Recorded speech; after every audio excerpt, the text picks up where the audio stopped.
Oi pessoal, tudo bem? Na aula de hoje a gente vai falar sobre o fenômeno da difração, um fenômeno muito presente no nosso dia a dia. Por exemplo, agora eu tô aqui gravando essa aula pra você e o William tá lá na cozinha fazendo o nosso almoço. Quer ver uma coisa? William, o almoço tá pronto? Tá quase, amor! Você viu só? Você conseguiu ouvir o William respondendo lá da cozinha, mas não viu ele. Eu também não vejo ele daqui. Ou seja, o som, ele contornou muito melhor os obstáculos do caminho, ou seja, ele difratou melhor do que a luz. Lembra lá na primeira aula de ondas que a gente pegava uma corda e balançava ela para cima e para baixo? Então, para representar para você agora o que eu preciso, ao invés de uma corda, eu vou pegar um tapete e vou balançar ele para cima e para baixo, formando uma onda como a que eu vou te mostrar agora aqui na tela. Vem cá comigo. Então, olha só, esse é o nosso formato tradicional de onda. Agora, se eu balançasse um tapete, como eu te falei, formaria uma onda um pouco mais larga, como essa que eu estou representando. E aí você nota que aqui eu tenho uma crista.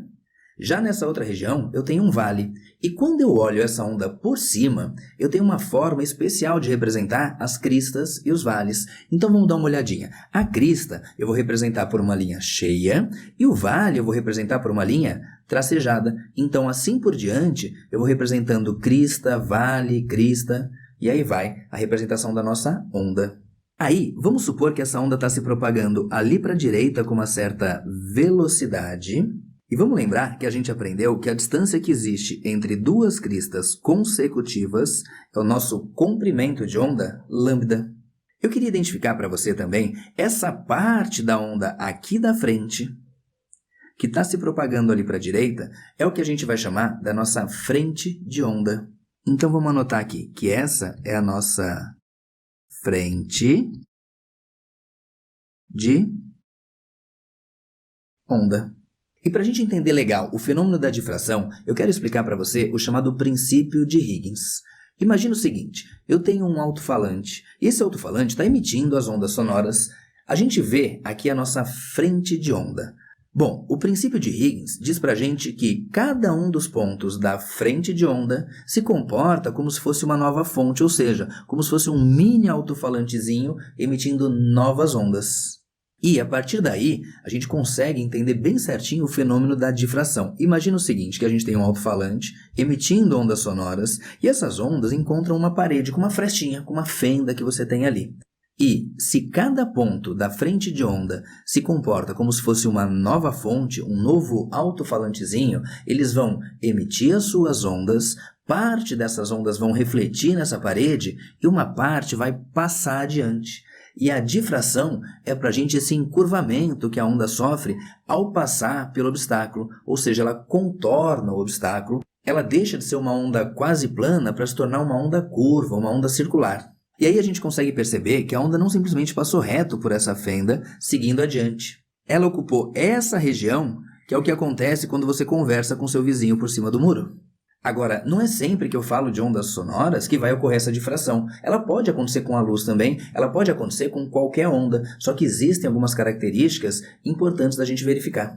E para isso eu vou representar para você uma cuba de ondas, ou seja, uma superfície com água e com algumas paredezinhas ali. Imagina uma onda na superfície da água se propagando dessa forma que você viu. Essa onda vai encontrar uma fenda que tem um tamanho que eu vou usar a letrinha D para representar. Pelo que a gente acabou de conversar, essas linhas cheias são as cristas da onda e a distância entre duas delas é o chamado comprimento de onda. E o que a gente nota nessa figura aqui? O comprimento de onda é muito menor do que o tamanho dessa fenda, dessa fresta. Já nesse segundo caso, se a gente observar essa onda que está vindo aqui para a direita, a gente nota que essa medida, que é o comprimento de onda, e essa medida, que é o tamanho da fresta, são praticamente do mesmo tamanho. Então, aqui eu tenho que o comprimento de onda tem praticamente o mesmo tamanho da fresta. E, nesse terceiro caso, a gente nota que essa distância que a gente tem aqui, que é o comprimento de onda, é bem maior do que o tamanho da fresta. Então, vamos anotar que o comprimento de onda é bem maior do que essa distância D. O que eu noto nos três casos? Vamos lá para o primeiro. Quando o comprimento de onda é muito menor do que essa distância, a onda não sofre difração. Ou seja, ela não ocupa essa região, ela simplesmente segue em linha reta. Já no segundo caso, onde o comprimento de onda é praticamente do mesmo tamanho que a fresta, que a fenda, eu noto que o fenômeno da difração já começa a acontecer. Ou seja, a onda contorna o obstáculo adquirindo esse formato circular. Então, nesse caso, a gente percebe que ocorre a difração. Já no terceiro, onde o comprimento de onda é muito maior do que o tamanho da fresta, do que o tamanho da fenda, é o caso onde a difração ela é a mais acentuada, ou seja, a onda plana passa a ter essa curvatura ocupando toda essa região e aí sim contornando o obstáculo. Ou seja, é a situação das três que a gente apresentou, onde a difração é mais acentuada, mais intensa. E com isso, a gente consegue concluir que quanto maior o comprimento de onda, em relação ao tamanho da fenda, da fresta, mais intensa é a difração. Vamos anotar isso bem certinho então? Vamos destacar que quanto maior o comprimento de onda, mais intensa é a difração. E aí a gente entende legal por que a gente consegue ouvir alguém que está lá do lado de fora do nosso quarto, mesmo se a porta estiver fechada, mas a gente não consegue ver essa pessoa, exatamente porque o som difrata muito mais do que a luz. E por que mesmo? Porque o comprimento de onda do som é muito maior do que o comprimento de onda da luz, tá certo? Vamos lá, vamos dar uma olhadinha nos exercícios, vamos treinar o que a gente aprendeu. Vem comigo. Exercício 1. A figura representa uma cuba com água, onde o dispositivo A produz uma onda plana que chega ao anteparo B, o qual possui uma abertura. O fenômeno representado após a abertura é conhecido como... Bom, olhando para a figura, a gente percebe que antes do anteparo B, as ondas são planas, e aí conforme elas vão se propagando para a direita, elas encontram esse anteparo e depois dele, elas assumem esse formato curvo. E como a gente falou agora há pouquinho, o nome desse fenômeno é a difração. Então a resposta para a gente é a letra A. Exercício 2. Pedro está trabalhando na base de um barranco e pede uma ferramenta a Paulo, que está na parte de cima. Além do barranco, não existe nas proximidades nenhum outro obstáculo. Do local onde está, Paulo não vê Pedro, mas escuta-o muito bem, porque, ao passarem pela quina do barranco, as ondas sonoras sofrem. Pessoal, o que acontece aí é exatamente o que eu te dei de exemplo no começo da aula, quando estava lá o William cozinhando e eu conversando com ele aqui do nosso estúdio, tá certo? Que fenômeno é esse mesmo? É a difração. Vamos anotar então, resposta pra gente, letra D.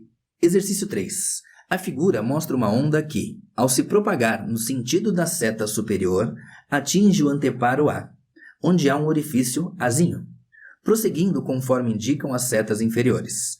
O meio de tal propagação é o mesmo, antes do anteparo região 1 e depois do anteparo região 2.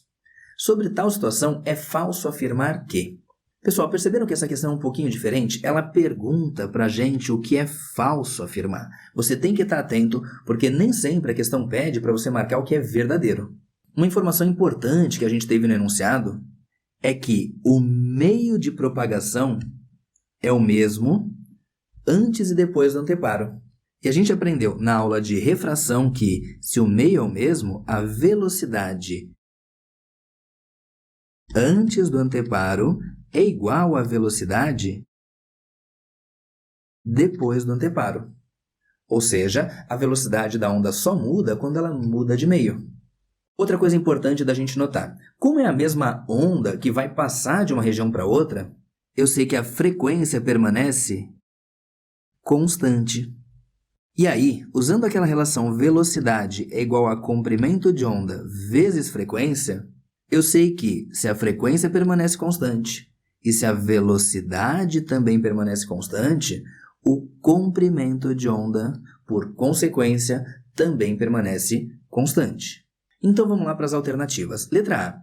O comprimento de onda na região 1 é maior que o comprimento de onda na região 2. Pessoal, está errado, os comprimentos de onda são iguais. Item B.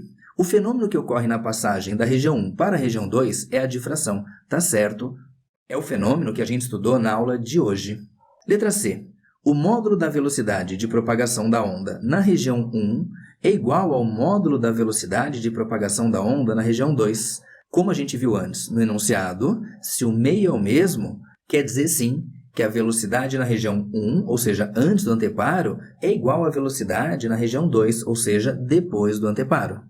E letra D. O período da onda na região 1 é igual ao período da onda na região 2. A gente aprendeu que o período é o inverso da frequência. E aí, como a frequência permanece constante, eu posso afirmar que o período também permanece constante.